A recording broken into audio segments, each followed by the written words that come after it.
upang kalmanan siya at humingi ng lahat ng ating kailangan sa Panginoon sa tulong ng kanyang panalangin.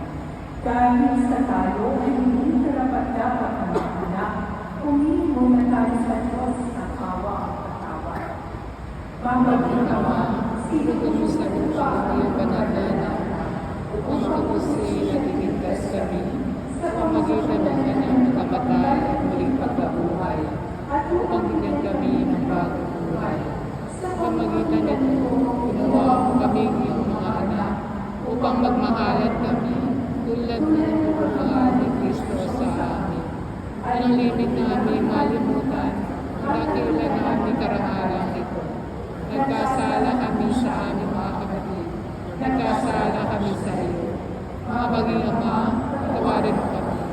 Dapat namin pinagsisisihan ang aming mga kasalanan. Kapag ano kami maaway Ama, lagi na kami mabuhay pinagpapalala.